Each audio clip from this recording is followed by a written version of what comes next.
This is my digital storytelling video file. I produced this game on Twine, which is an interactive horror story. I'll be reading the story as it goes through.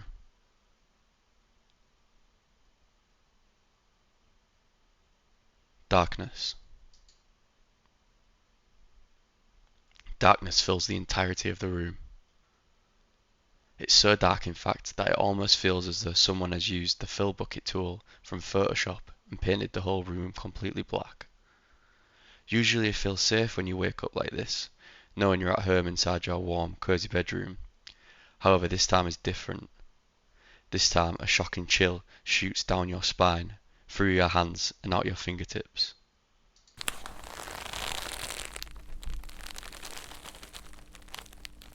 Your hands are bound so tightly together, you feel a burning sensation as you frantically twist and turn to free them from what seems like a long rope wrapped around and around your wrists that trails off into the distance.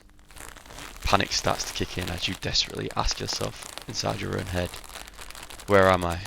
How did I get here? Who did this to me? Will I survive this? How do I escape? Do you scream for help or follow the rope? Help me!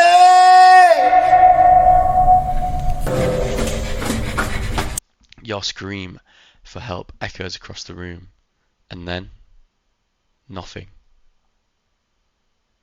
The room goes silent once again as not a single soul comes to answer your cry for help. You are alone. You look back at your bound hands. At this point, I'll choose a different option. You follow the rope. The rope stretches out into the darkness in which you can barely see in front of you where you are currently sitting. Clutching at the rope, you are now following it towards its origin. Bang. Your head presses against an ice-cold metal bar as they collide with one another.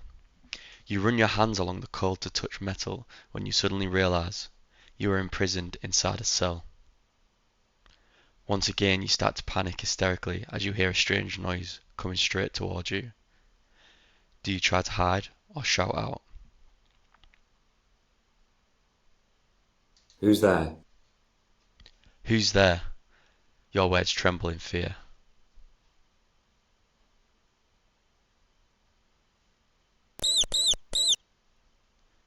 A mouse appears.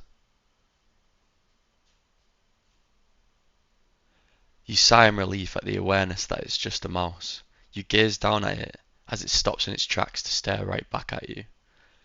This is the only sign of life you've seen since you've woke up. Could you have made a friend? Do you talk to the mouse or pet the mouse? You talk to the mouse. Hello, little mouse, spurts out your mouth. You stop and begin to question yourself. Why am I talking to a mouse? Have I gone insane? You pet the mouse.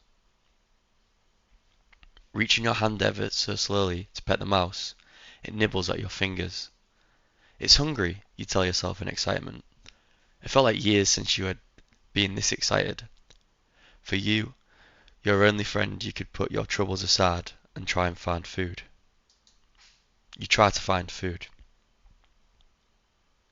You desperately scramble to find some sort of food for your one and only friend in the world. You get so carried away, in fact, that you begin to forget, even though, just for a second, you're still tied up. Suddenly you go too far, the rope tugs you back and onto the hard concrete ground, slamming you back to reality. It's no use, there's nothing you can do. You can't even help yourself, never mind a mouse.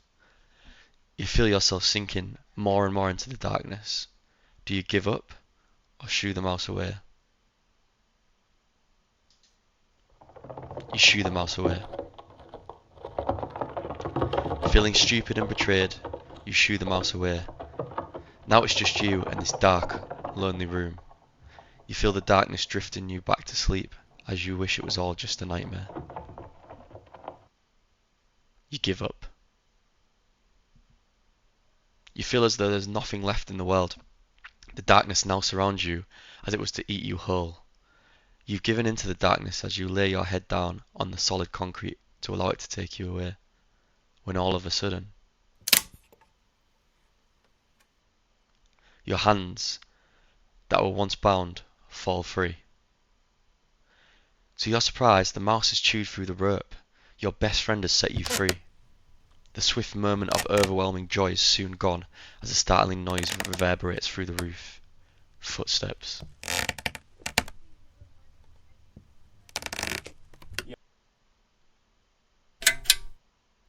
A light bulb flickers on. Your eyeballs sting intensely as they adjust to a new surrounding light within the room. This is the first time you've been without the darkness of the room, which almost became comforting to you. You was in it for so long. The newly illuminated room scares you more now than it ever did before, as your surroundings have finally been revealed to you. Nothing but a 10 by 10 cell in which you reside. Outside the cell, a coat hanger that carries nothing but a trench coat with a hood attached to it, and some stairs leading up. The footsteps are loud now. You can hear them heading towards the stairs. Do you pretend to be asleep, or talk to whoever it may be? A dark figure appears. You pluck the courage to speak. Who are you? What sort of sick, twisted person kidnaps another human being? Your voice trembles. However, you receive no response, just a blank expression staring back at you. Coward, you mutter under your breath. Strangely though, you think to yourself, the figure stood in front of you looks awfully familiar to the trench coat you'd noticed earlier. The narrator begins to talk directly to you. That's right, you made it all up inside your mind. Because you're insane. No, you don't want to believe it, but it's true. Go ahead, check your pockets. You check your pockets. Reaching down inside your deep pockets, you rummage around until you find something. Clutching it, you bring it out your pocket and into view. A key lays flat in your cold, dry hands. The narrator begins to talk once again. Yep, the key to this cell. You locked yourself in here because you're completely insane. This is about the 50th time I've told this story. However, I'm sick of narrating this over and over again for you to just lock yourself back inside. So I'm giving you a chance to do the right thing and free yourself, so you and I don't ever have to tell this stupid story ever again, you absolute nut job.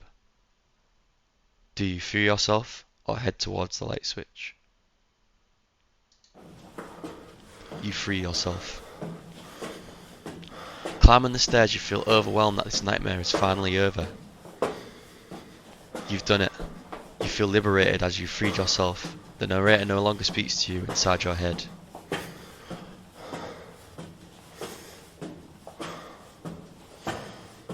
But for how long?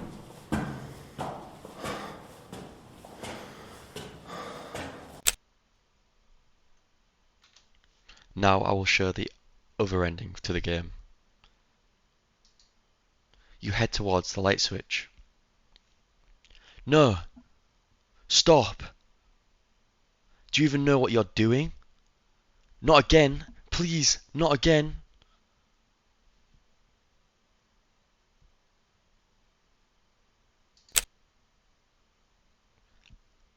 You flick the switch. So the overall concept to the story is that every time this person escapes, they keep locking themselves back inside because they're completely insane. And every time they flick the switch, it goes back to the beginning. And that's why the narrator is so frustrated with telling the same story over and over again. So the basic concept of the game is to go through it and find out that you're just an insane person. And you keep replaying the same scenario. I hope you enjoyed the story. And if you can, play it yourself on my itch. Thank you.